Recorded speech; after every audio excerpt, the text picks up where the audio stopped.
आज हम साहित्य की दुनिया में एक ऐसी जगह चलेंगे जहां हंसी के पीछे एक बहुत ही एक बेचैन करने वाला सन्नाटा छिपा है। एक ऐसी दुनिया जो कागज पर तो काल्पनिक है, लेकिन जिसकी सच्चाई वो आज भी हमारे आसपास महसूस की जा सकती है। और शायद इसीलिए वो इतनी असरदार है, क्योंकि वो हमें एक आईना दिखाती है जिसमें हम सब कहीं ना कहीं अपना अक्स देख सकते हैं। बिल्कुल। आज हम बात कर रहे हैं श्रीलाल शुक्ल के मील के पत्थर माने जाने वाले उपन्यास राग दरबारी की। जी। हमारे पास इस पर काफी दिलचस्प मटेरियल है और आज हमारी कोशिश ये समझने की होगी कि 1968 में लिखा गया ये उपन्यास आज भी इतना जिंदा और जरूरी क्यों लगता है। हाँ। आखिर ये भारतीय गांव और हमारी व्यवस्था की कौन सी नस पकड़ता है जो आज तक दुख रही है। देखिए, दिलचस्प बात यह है कि राग दरबारी इसलिए अमर नहीं है कि ये भ्रष्टाचार दिखाता है, वो तो कई किताबें दिखाती हैं। सही बात है। ये इसलिए अमर है क्योंकि ये दिखाता है कि सिस्टम खराब होने के बावजूद चलता कैसे है। अच्छा। ये उस जुगाड़ और उस ढीठपन की कहानी है जिस पर हमारा पूरा तंत्र टिका हुआ है, और यही इसकी सबसे डरावनी और मजेदार सच्चाई है। चलिए इसी सच्चाई में उतरते हैं। कहानी का केंद्र है एक काल्पनिक गांव शिवपालगंज, पर यह कोई आम गांव नहीं है ना? नहीं, बिल्कुल नहीं। ये तो जैसे पूरे भारत का एक छोटा सा मॉडल है। राजनीति, समाज, प्रशासन, शिक्षा, हर बड़ी चीज का एक छोटा देसी संस्करण, वो सब आपको वहां देखने को मिल जाएगा। हाँ, और इस मॉडल को देखने के लिए एक बाहरी नजर आती है जो इसे बिल्कुल साफ साफ देख सकती है। कम से कम शुरुआत में तो ऐसा ही लगता है। ये नजर है हमारे मुख्य पात्र रंगनाथ की। लखनऊ यूनिवर्सिटी से एमए करके रिसर्च के लिए आया एक नौजवान। वो अपने मामा के गांव शिवपालगंज कुछ महीनों के लिए आता है। उसके पास किताबी ज्ञान है, आदर्श हैं, और ये सोच है कि चीजें एक तय तरीके से, नियमों के हिसाब से चलनी चाहिए। और यहीं से कहानी का असली खेल शुरू होता है। बिल्कुल। जब आदर्शवाद का सामना होता है खालिस व्यवहारिकता से। हाँ। जब किताबी बातें गांव की कच्ची गलियों की हकीकत से टकराती हैं। हाँ। रंगनाथ तो बस एक दर्शक बनने आया था, लेकिन वो धीरे धीरे उस खेल का हिस्सा बनने लगता है जिसे वो समझ भी नहीं पा रहा। और उस खेल को चला कौन रहा है? रंगनाथ जिस दुनिया को देखने आता है उसका रिमोट कंट्रोल किसी और के हाथ में। हाँ, और उस खिलाड़ी का नाम है वैद्य जी। वैद्य जी।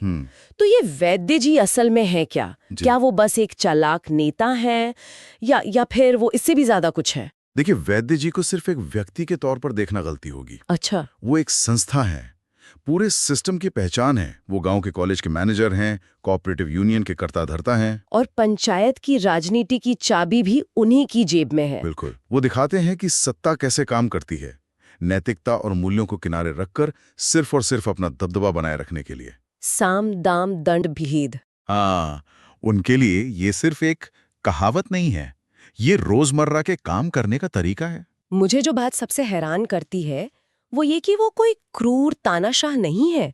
वो बहुत विनम्रता से, तर्क के साथ अपनी बात रखते हैं और फिर वही करते हैं जो उन्हें करना होता है। हाँ। यही तो कला है। वैद्य जी जैसे लोग सिस्टम को तोड़ते नहीं हैं, वो उसे अपनी जरूरत के हिसाब से मोड़ लेते हैं। सही कहा। वो जानते हैं कि नियम कानून अपनी जगह है और असलियत अपनी जगह, और असलियत ये है कि सत्ता जिसके हाथ में है, नियम उसी की भाषा बोलते हैं। और इसका असर वो पूरे गांव पर दिखता है, जैसे कि शिक्षा व्यवस्था। ओहो, वो तो कमाल है। उपन्यास में इसका जो हाल दिखाया गया है वो तो हंसते हंसते पेट में दर्द हो जाए और फिर सोचकर रोना आ जाए। बिल्कुल।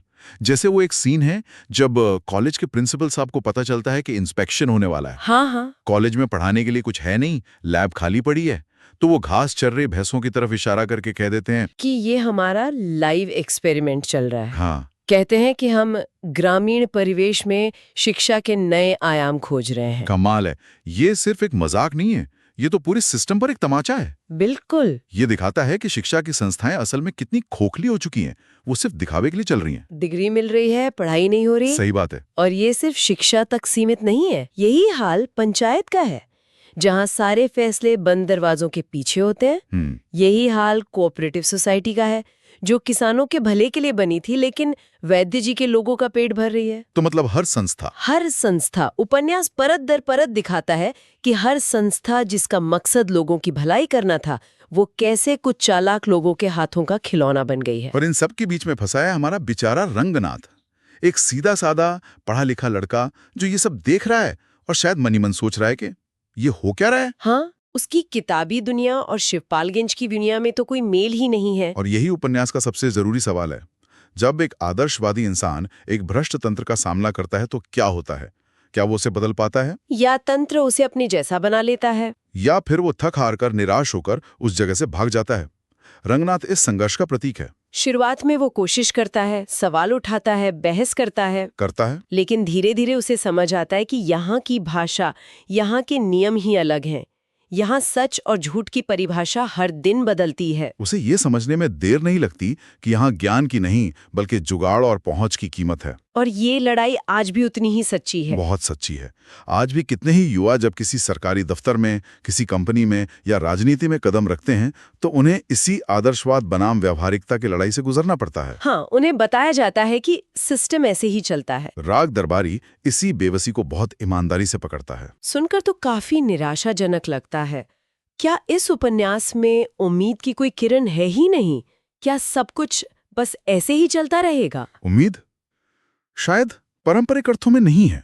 मतलब कोई हीरो आकर सब कुछ ठीक नहीं कर देता। हाँ। लेकिन इस उपन्यास की सबसे बड़ी ताकत इसकी निराशा में नहीं बल्कि इसके कहने के अंदाज में है। श्रीलाल शुक्ल इस कड़वी सच्चाई को उपदेश की तरह नहीं परोसते। वो इसे व्यंग की चाशनी में लपेटकर पेश करते हैं। बिल्कुल। हाँ, इसकी भाषा और शैली। मुझे जो बात सबसे कमाल की लगती है वो ये है कि आप इसे पढ़ते हुए हंसते हैं, आप लोटपोट हो जाते हैं। हाँ बिल्कुल। लेकिन बाद में लगता है कि अरे ये हंसी तो खुद पर ही थी, ये कैसे किया है लेखक ने? यही व्यंग का जादू है। शुक्ल जी ने गांव की बोली और मुहावरों का ऐसा इस्तेमाल किया है कि पात्र और उनकी बातें एकदम जिंदा हो उठती हैं। हाँ। वो भ्रष्टाचार और ढोंग को इस तरह उजागर करते हैं कि उसकी असलियत और भी चुभने लगती है। आप वैद्य जी की चालाकियों पर हंसते हैं लेकिन वो हंसी आपको असहज करती है। हाँ, क्योंकि आप जानते हैं कि जिस बात पर आप हंस रहे हैं वो असल में एक बहुत कड़वी सच्चाई है। बिल्कुल। कहा जाता है कि ये उपन्यास हंसाते हुए गहरी चोट करता है। ये बात बिल्कुल सटीक बैठती है। और यहाँ व्यंग सिर्फ हंसाने के लिए नहीं है, ये एक आईने की तरह काम करता है जो व्यवस्था की बदसूरत शक्ल को बिना किसी लाग लपेट के दिखा देता है। अच्छा। आप उपन्यास में एक पात्र से मिलते हैं, सनीचर।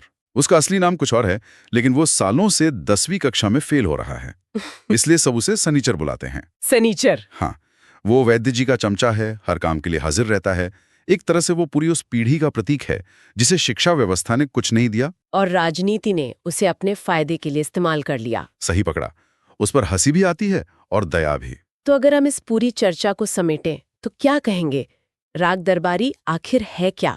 मेरे हिसाब से राग दरबारी भारतीय समाज और राजनीति की उस ऑपरेटिंग सिस्टम की गाइडबुक है जो आधिकारिक तौर पर कहीं लिखी नहीं है, पर असल में देश उसी से चलता है। हाँ, ये भाई भतीजावाद, सत्ता का दुरुपयोग और नैतिक गिरावट की कहानी नहीं है, बल्कि ये इस बात की कहानी है कि इन चीजों को हमारे समाज ने कैसे सामान्य मानकर स्वीकार कर लिया है। और शायद इसीलिए ये आज भी इतनी प्रासंगिक है, क्योंकि पात्र बदल गए होंगे, गांव शायद कस्बे बन गए होंगे, लेकिन वो ऑपरेटिंग सिस्टम आज भी बहुत हद तक वैसा ही है। हाँ, वैद्य जी जैसे लोग आज भी हमारे आसपास मौजूद हैं, बस शायद उनके तरीके थोड़े बदल गए हैं। बिल्कुल। ये उपन्यास समय के साथ पुराना नहीं हुआ, बल्कि इसकी परतें और गहरी होती गई हैं। ये दिखाता है कि सतह के नीचे असल में क्या चल रहा है। ये सिर्फ शिवपालगंज की कहानी नहीं है। नहीं, ये हमारे तंत्र के चरित्र की कहानी है। और सिर्फ तंत्र ही नहीं, बल्कि समाज के चरित्र की भी कहानी है। अच्छा, वो कैसे? क्योंकि वैद्य जी जैसे लोग बिना समाज की मौन सहमति के पनप नहीं सकते। सही बात है। उपन्यास का अंत भी बहुत दिलचस्प है। रंगनाथ आखिरकार शिवपालगंज छोड़कर वापस शहर चला जाता है। वो उस व्यवस्था को बदल नहीं पाता, बस उससे दूर चला जाता है। हाँ, वो एक तरह से हार मान लेता है, या शायद ये समझ जाता है कि ये लड़ाई अकेले नहीं लड़ी जा सकती। एक बहुत ही यथार्थवादी अंत है, कोई फिल्मी अंत नहीं। नहीं, बिल्कुल नहीं। ये उपन्यास हमें एक बहुत जरूरी सवाल के साथ छोड़ जाता है। इतने दशकों बाद भी हमारे आसपास कितने शिवपालगंज मौजूद हैं? और मुझे ये सोचने पर मजबूर करता है कि अगर आज का कोई रंगनाथ, जिसके पास स्मार्टफोन है, सोशल मीडिया की ताकत है, वो ऐसी किसी जगह पर जाए तो उसका अनुभव कितना अलग होगा। हाँ, क्या वो कुछ बदल पाएगा या सिस्टम उसे भी निगलने का कोई नया जुगाड़ निकाल लेगा?